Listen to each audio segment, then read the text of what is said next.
Hey guys, Armand from VAC Motorsports. Just wanted to give you a little insight into how important a good diagnostic is and what the difference is between a cheap diagnostic or no charge diagnostic and a diagnostic with an experienced person behind the tool. Okay, so diagnostics are when a machine, you plug it, interface it with a car, and you retrieve some fault codes.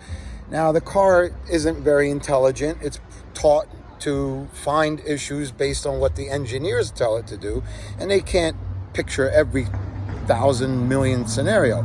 So they just throw some random faults, or they're kind of related. But it's up to the person who's interpreting these faults. That's the key here. So we had this customer bring this 3 Series car to a dealership, and it had misfire faults and a couple other faults. And of course, they threw a ton of money at it. The guy was upset, went back, and still could not get results. They kept telling him your secondary air hose, which I will show you is damaged and melted, was also the cause. And he came to me and he wanted to buy the hose. And I said, something is missing here.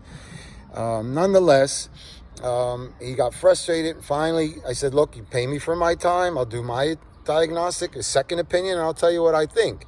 So it was an interesting thing because it really took me no more than 5 minutes to figure this whole thing out. And it was pretty interesting. Let me walk you through it. So this is the car. It's a 3 Series BMW, 6-cylinder engine. The coils go here. They run the spark and, allow the engine to misfire. Here is the secondary air valve, and this is the secondary air pump. And there's a hose that goes from here to here. So this is the diagnostic report that I got, and I'll show you. This is basically the vehicles. Every module has a fault code in it, but when we go to the engine, so it's up to, again, the technician to realize. But if you could see there, you got exhaust, vanos, that's a problem. You got misfires there, and notice that a lot of things are relating to exhaust. Now you got misfire, catalytic converter, misfire, exhaust vanos. And of course, like I said, you have the secondary air, but you got to use your brain. You also got to use your senses. So all I did was plug in, got these faults, I cleared them, and I let the car run, and it idles kind of okay, not bad, but the guy said when you give it gas and you try to go, it shuts down. So all I did was go for a quick spin. I know what these cars are supposed to feel like, and it did not feel good to me. It felt like it was running on it 30% of the power. This is the hose that was here. And so between my senses telling me that the power is no good, and between the fault codes, I kind of said, well, maybe it's a clogged catalytic converter. So you could see how I start putting them together. You need your senses, you need the fault codes. And why would that exhaust pipe be melting? Let me show you this pipe. This pipe here, we had sold it to him, and he brought it back, and you could see here it melted. And this connects right there. So, and it goes from the air pump. So how does that work? So this valve here, this valve is one way. It allows, when the car starts cold, this air blows a cool air into the exhaust to warm up the catalytic converter for extra oxygen.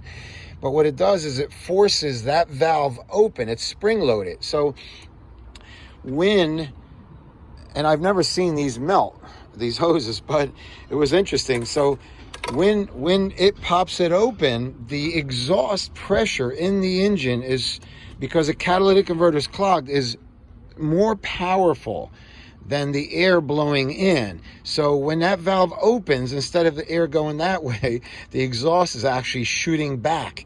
Hot exhaust is what melted this twice. And the guys couldn't have enough brains or logic or troubleshooting skill or anything like that to figure that out. So when you got that, why would you waste money on coils and plugs? You need to solve the catalytic converter. So I made a quick drawing here just to kind of show you. When the engine is trying to breathe, this is the valve here. The secondary air will blow this way into the exhaust. But the engine itself is trying to breathe. If this is clogged, it'll force it back up. You also get oxygen sensor faults, and you will also get lots of misfires. So, and of course, you'll get exhaust vanos. Exhaust vanos is cam timing, maybe, because the car is opening the exhaust and looking for a reaction from the oxygen sensors, and it can't get that. So, again, troubleshooting or diagnostic is really not just about the tool. It's about the diagnostic tech. It's about their experience, and it's about putting all the pieces together.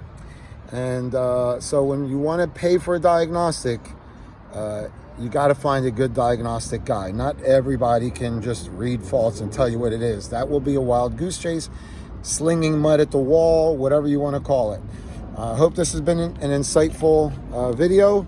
Thank you for watching.